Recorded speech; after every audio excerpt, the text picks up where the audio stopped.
Hello నమస్తే, welcome to CCTV AP news కి స్వాగతం. నా పేరు ఖాజా. ప్రస్తుతం మనం సింగరాయకొండ మండలంలో ఉన్నటువంటి పాకల బీచ్ లో ఉన్నాము. తీర ప్రాంతంలో చూడండి సముద్రం. ప్రస్తుతం మనకి ఇక్కడ తుఫాను హెచ్చరికలు జారీ చేస్తున్నారు. దాదాపు ఈరోజు ఉదయం తెల్లవారుజామున దాకా కూడా ఇక్కడ భారీ వర్షం కురిసినటువంటి పరిస్థితి. దాదాపు ఒక 4-5 రోజుల నుండి ఇక్కడ భారీ వర్షాలు కురుస్తున్నాయి. ఈ కోస్తా తీర ప్రాంతాల్లో అంటే అల్పపీడనం వల్ల భారీ వర్షాలు కురుస్తున్నాయి. ప్రత్యేకంగా రేపు శనివారం నుండి ఒక తుఫాన్ అనేటువంటిది మన ఈ కావలి నుండి మచిలీపట్నం వద్ద తీరం దాటే ప్రమాదం ఉందని చెప్పని వాతావరణ శాఖ హెచ్చరిస్తున్నటువంటి నేపథ్యంలో ఇప్పుడు సముద్రం దాదాపు ఒక 2-3 మీటర్ల వరకు వెనక్కి వెళ్ళింది. చూస్తున్నాం మనం ఇక్కడ దాదాపు సముద్రం, ఇక్కడ ఉండాల్సినటువంటి సముద్రము చూడండి ఎంత లోపలికి వెళ్ళిందో. మరి ఇప్పుడు చూడండి అలలు దాదాపు 2 మీటర్ల వెనక నుంచి మనకి సముద్రం అలలు వస్తున్నటువంటి పరిస్థితి. ఇక్కడి నుంచి రావాల్సిన అలలు 2 మీటర్ల వెనక్కి వెళ్ళిపోయింది. అంటే తుఫాను ప్రభావం వల్ల సముద్రం కూడా అలజడితో ఉంది. మరి ఈ అలజడిలో ఉన్నప్పుడు ఈ తుఫాన్ అనేటువంటిది ఈ సముద్రం తుఫాను ప్రభావం వల్ల ఉధృతంగా ఉన్నటువంటి క్రమంలో మత్స్యశాఖ వాళ్ళు ఈ బోట్లు అంటే మత్స్యకారుల్ని వేటకి వెళ్ళొద్దు అనేటువంటిది ఒక హెచ్చరికలు జారీ చేస్తున్నారు. కాబట్టి ఈ రాబోయే తుఫాను కొంచెం పెద్ద స్థాయిలో ఉంటుందని చెప్పని వాతావరణ శాఖ కూడా వెల్లడించిన నేపథ్యంలో ఎవరు కూడా వేటకు వెళ్ళొద్దు అని చెప్పని మత్స్యకారులకి ఆదేశాలు ఇవ్వటమైంది. నిన్న మన ప్రకాశం జిల్లా కలెక్టర్ గారు రాజాబాబు గారు కూడా వచ్చి మన ఊలపాలెం బీచ్ ని సందర్శించి అక్కడ ఉన్నటువంటి పరిస్థితుల మీద సమీక్షించారు. అలాగే ఇక్కడ లోతట్టు ప్రాంతంలో ఉన్నటువంటి ప్రాంతాలని కూడా రేపు తుఫాను ప్రభావం ఉంటుందని వాళ్ళని సురక్షితమైన ప్రాంతాలకి తరలించాలని సందర్భంగా ఆదేశాలు కూడా జారీ చేయటమైంది.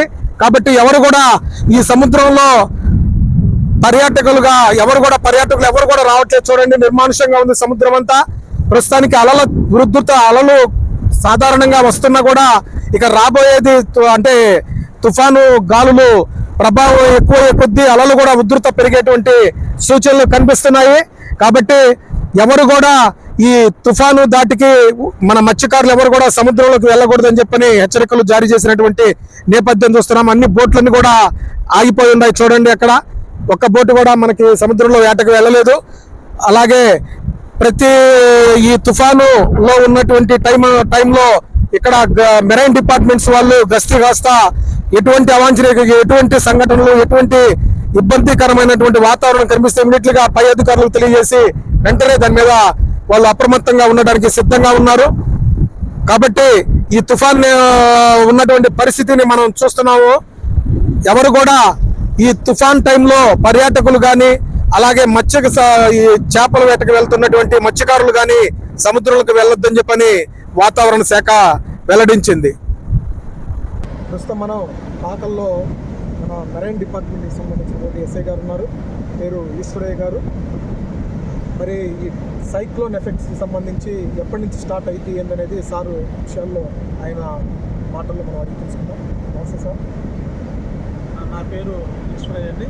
నేను రామాయపట్నం మెరైన్ పోలీస్ స్టేషన్లో సబ్ ఇన్స్పెక్టర్గా పనిచేస్తున్నాను. ఈరోజు సైక్లోన్ సందర్భంగా మా సిఐ గారు, రామాయపట్నం మెరైన్ సిఐ గారు శ్రీ శివనారాయణ గారు, మా ఆఫీసర్ల యొక్క ఆదేశాల మేరకు మేమంతా కూడా మా యొక్క తీర ప్రాంతంలో మా స్టాఫ్ అందరినీ డ్యూటీలు వేసుకొని ఈ సముద్రము ఈ సైక్లోన్ వల్ల మరి అలలు ఎక్కువగా వస్తూ ఉధృతంగా ఉంటుంది. కాబట్టి మరి ఎవరిని కూడా మత్స్యకారులు కూడా చేపలు పట్టుకోవడానికి కూడా వెళ్ళొద్దని వాళ్ళకు కూడా తెలియపరిచాము.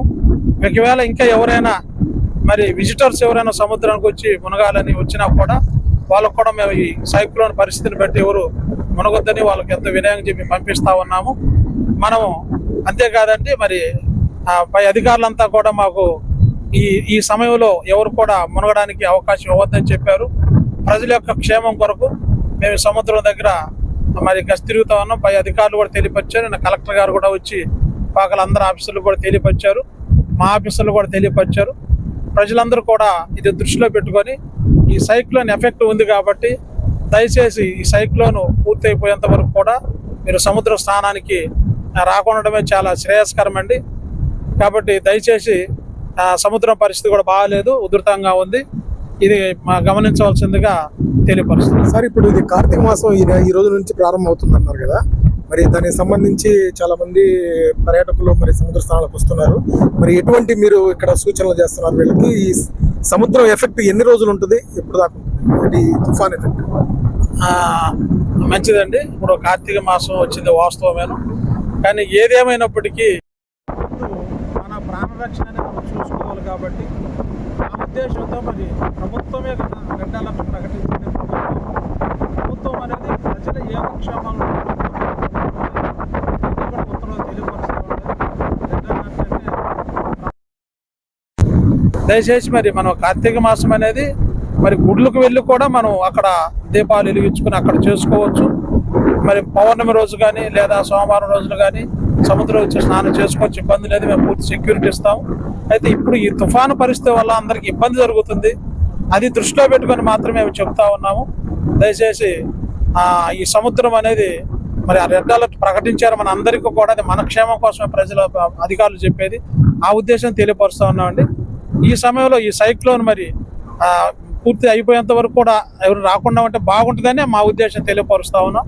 మీరు కూడా మీ సేఫ్టీకి ఆలోచించాల్సని మేము తెలియపరుస్తాం. ఏదైనా మీ కొరకు చెప్పేవాళ్ళమే తప్ప మరి అది కూడా మీరు గమనించాలి.